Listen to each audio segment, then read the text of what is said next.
হোলি মানে নানান রকম রঙের উৎসব, আর এই উৎসবটা কিন্তু আমার বেশ প্রিয়, কারণ এত কালারফুল একটা ডে আমরা সেলিব্রেট করতে পারি। তো এবারে আমাদের প্ল্যান ছিল আমার ভাই বোনেদের সঙ্গে মাসির বাড়িতে। তো আমার যথারীতি বসন্ত উৎসব ছিল, সেটাকে শেষ করে ফ্রেশ ট্রেশ হয়ে আমি রাতে চলে যাই মাসির বাড়িতে।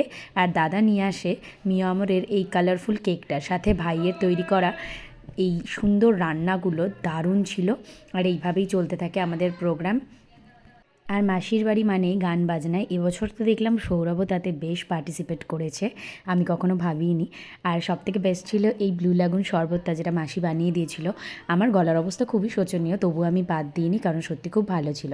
আর তারপর গান বাজনায় রাত শেষ হয় এবং পরের দিন শুরু হয় আমাদের হোলি সেলিব্রেশন।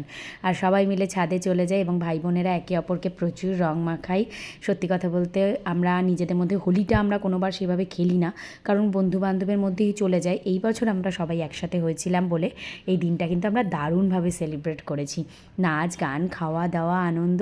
আর এটা এতটাই কন্টিনিউ হয় যে আগের দিন রাত থেকে এই দিনও হঠাৎ করে প্ল্যান হয়ে যায় যে আমরা আজকে রাত্রেও এখানেই থাকবো।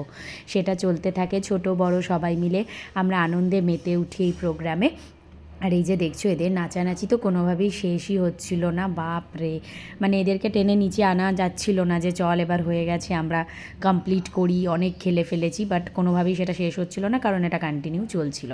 সত্যি বলতে আমরা দারুণ এনজয় করেছি ভাই বোনেদেরকে নিয়ে এই হোলিটা, এবং আশা করছি পরবর্তী সময়তেও এটা হবে। আর আমাদের ভাই বোনেরা এতটাই সবাই ক্লোজ এজের আর কি, তো আমরা যখন একসাথে থাকি সত্যি দারুণ এনজয় হয়, মনেই হয় না মানে ফ্রেন্ড সার্কেল মিসিং। আর সত্যি বলতে কিছু বন্ধুদেরকে বছর প্রচুর মিস করেওছি।